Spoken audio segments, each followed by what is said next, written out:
প্রিয়তমার যে প্রিয়তমার যে হাইপ, এটা অবশ্যই প্রত্যেক কলাকুশলী এবং প্রিয়তমার সাথে সংশ্লিষ্ট যারাই ছিল সবাইকেই কাজের অনুপ্রেরণা দিয়েছে। এবং প্রিয়তমায় কাজ করার খাতিরে এই যে কিছু স্বীকৃতি পাচ্ছি, এটাও তো অত্যন্ত ভালো লাগার। তো এসব কিছুই আসলে কাজের জন্য অনুপ্রাণিত করে। অবশ্যই ঘুরে দাঁড়াচ্ছে, এটা খুবই স্পষ্ট। আমরা নিকট অতীতে যেটা চলচ্চিত্রের ভাটা দেখেছি, যেই দন্য পরিস্থিতি দেখেছি, সেখান থেকে তো আস্তে আস্তে চলচ্চিত্র শিল্প সামনের দিকে এগোচ্ছে। আশা রাখি এভাবে যদি চলতে থাকে, আরও যদি একটু সচেতন হয় সবাই, ডিরেক্টর, প্রডিউসার, আর্টিস্ট, তাহলে সেই আমলের রাজ্জাক, শাবানা, ববিতা, কবরী, সেই লেজেন্ডরা যখন কাজ করেছেন, সেই সময়গুলো ফিরে আসবে নিশ্চয়ই। আসলে একজন কো আর্টিস্ট, সে তো একজন আলাদা মানুষ। শাকিব খান সম্পর্কে ওইভাবে জানার আগ্রহ তো আর কিছু বাকি নেই, সেটা আমরা কো আর্টিস্ট হয়েও। তো তার সাথে এমনি তো ব্যক্তিগত আমার কোনো সম্পর্ক নেই। আমি আসলে তার সম্পর্কে ব্যক্তিগতভাবে কী বা জানবো।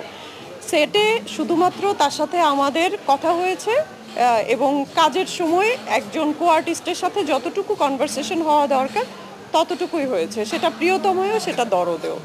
সো আর শাকিব খান সম্পর্কে অতিরিক্ত মানে জানার আগ্রহ, বা এই যে অতিরিক্ত অতি আগ্রহী হয়ে নিজেকে ভাইরাল করা, কাউকে পুঁজি করে ভাইরাল করার টেন্ডেন্সি কখনোই আমার ছিল না। ভাইরাল হওয়ারই টেন্ডেন্সি নাই। কাজ করতে করতে যদি কোনো স্বীকৃতি আসে, এই যে যেমন একটা ছোট স্বীকৃতি পেলাম, এটাই আমার কাছে অনেক।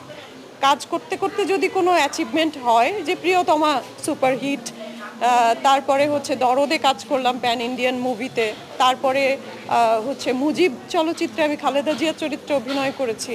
আমি রেডিও চলচ্চিত্রে, যেটি বাংলাদেশের ইতিহাসে ৭ই মার্চের ভাষণ নিয়ে প্রথম চলচ্চিত্র, সেটিতে আমি প্রধান ভূমিকায় যারা কাজ করেছেন তাদের মধ্যে আমিও কাজ করেছি। তো এগুলো তো আমার জন্য খুবই সৌভাগ্যের, এবং এই সুযোগগুলো যে হচ্ছে, এটা তো আমি আমার কাজের ক্ষেত্রে, আমার পথ চলায় এগুলো আমার জন্য অনেক মানে অনুপ্রেরণার বিষয়। তো আমি এগুলো নিয়েই খুশি। আমার আসলে এই বাড়তি ভাইরাল, এইগুলা কে কী করলো, কার কী, এগুলো নিয়ে আমার একেবারে আগ্রহ নেই। অভিনয়ের ক্ষেত্রে আসলে কাউকে ফলো করে কেউ কখনো কিছু অ্যাচিভ করতে পারে না। অভিনয় তো অনেকেরই ভালো লাগে। আমাদের পাশের দেশে বিরাট ইন্ডাস্ট্রি, ওনাদের অনেকের অভিনয় ভালো লাগে। আমাদের দেশের লেজেন্ড সব যারা নিকট অতীতে ছিল, যারা গত হয়েছেন, যারা এখনও বেঁচে আছেন, তাদের মধ্যে অনেকের অভিনয় ভালো লাগে। তাদের অভিনয় দেখে শেখার কিছু আছে, কিন্তু অনুকরণ না করাই ভালো। সব শিল্পীরই নিজস্বতা থাকা উচিত। তো সেরকম আমারও, আমি একজন শিল্পী হিসেবে আমার নিজস্বতা আছে, সেই হিসেবেই চেষ্টা করি ভালো কিছু করার, ভালো অভিনয় করার।